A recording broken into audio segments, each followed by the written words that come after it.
Bonjour tout le monde. Aujourd'hui dans la vidéo, je vais vous expliquer la respiration Ujjayi. C'est sûrement la plus importante des respirations dans la pratique du yoga. Vous pourrez aussi pratiquer cette respiration dans la vie de tous les jours, à n'importe quel moment de la journée, juste pour vous aider à vous détendre, à relâcher les tensions du corps, à libérer les émotions qu'on a tendance à accumuler au cours des journées. En sanskrit, Ujjayi, ça veut dire la victoire. Victoire, les poumons qui se gonflent, la poitrine qui se gonfle. On a les poumons pleins, c'est la fierté, d'où la victoire. L'autre étymologie, c'est la respiration qui s'exprime à haute voix ou qui s'exprime par le son. Parce que si vous avez déjà été dans un cours de yoga, vous avez peut-être déjà entendu quelqu'un respirer en Ujjayi et ça vous a peut-être paru comme une chaudière qui marchait à plein régime. Et bien pas du tout. C'était juste quelqu'un qui avait appris à respirer en Ujjayi. Sauf qu'au fur et à mesure, on essaye quand même de réduire le son de cette respiration pour aussi réduire la contraction de la gorge, de la glotte qu'on effectue pour pouvoir respirer ainsi. Voilà. Pour vous donner quelques bienfaits de cette respiration, j'essaye de vous la vendre avant de vous l'expliquer. Déjà, le son typique de cette respiration, qui peut rappeler un peu le bruit des vagues, ou d'une chaudière, ou de Dark Vador. Les vagues, c'est quand même un petit peu plus romantique, on va dire. Ça calme considérablement ce bruit déjà. Et puis aussi, vu que ça ralentit le rythme cardiaque, c'est ça aussi qui va nous aider à nous calmer. Ça rééquilibre la tension artérielle, ça rééquilibre le fonctionnement thyroïdien.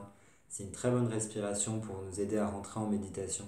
Ou même juste avant de dormir, tellement ça calme. On peut s'endormir en respirant en Ujjayi. Aussi, ça nettoie les muqueuses des poumons. Très bonne respiration, en particulier pour les personnes asthmatiques, très bénéfique. Voilà, il y a encore d'autres bienfaits, mais pour que ça soit quand même assez court, on va passer à l'explication.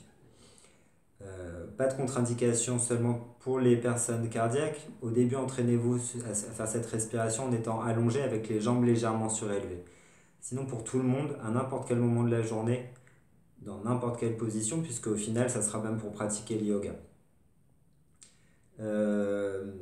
Voilà, on commence l'exercice. Comme vous l'avez compris, c'est une contraction de la gorge qu'on fait pour pouvoir respirer de cette façon. On contracte la glotte exactement pour ralentir l'air qui rentre et qui sort. Ça donne comme ça la respiration.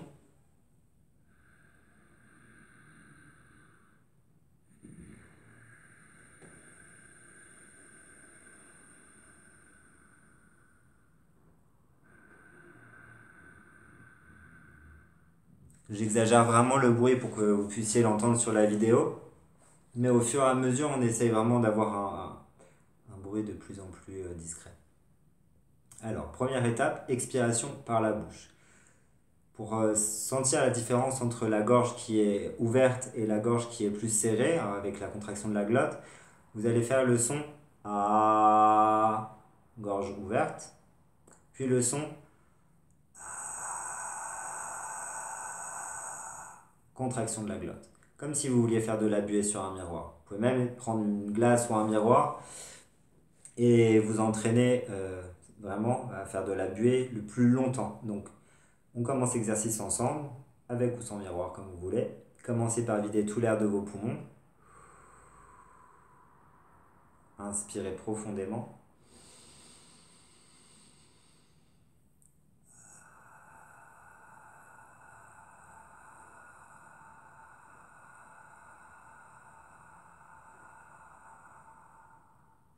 Et respirez. C'est la première étape. Entraînez-vous autant de fois que vous voulez sur seulement l'expiration Ujjayi jusqu'à que ça soit parfaitement assimilé et que vous puissiez passer à l'étape d'après. Deuxième étape, expire par le nez en Ujjayi. On commence par vider tout l'air des poumons. Inspirez profondément. Expirez par la bouche en Ujjayi. Fermez la bouche et continuez par le nez avec la contraction de la glotte. Et on continue, on inspire tranquillement par le nez. On contracte la glotte et on expire par le nez.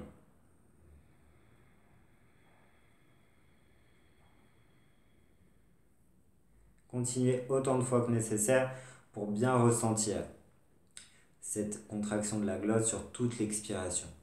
Essayez d'avoir l'expiration la plus lente possible. On passe à l'étape d'après, inspirez par le nez. Ça donnera donc, on expire, on contracte la glotte et on inspire.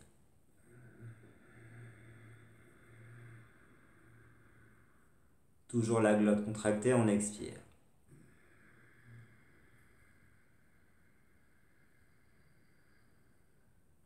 Continuez sur quelques respirations. N'hésitez pas à vraiment exagérer au début cette contraction. Une fois que vous arrivez bien à la ressentir, à la relâcher un peu plus. Moi j'essaye d'exagérer pour que ça puisse peut-être s'entendre sur la vidéo, mais c'est pas évident. Alors, je vous le refais une dernière fois, on expire et expire complète.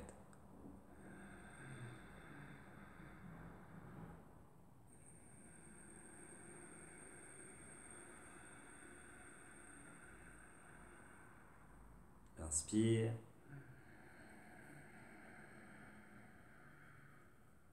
J'expire.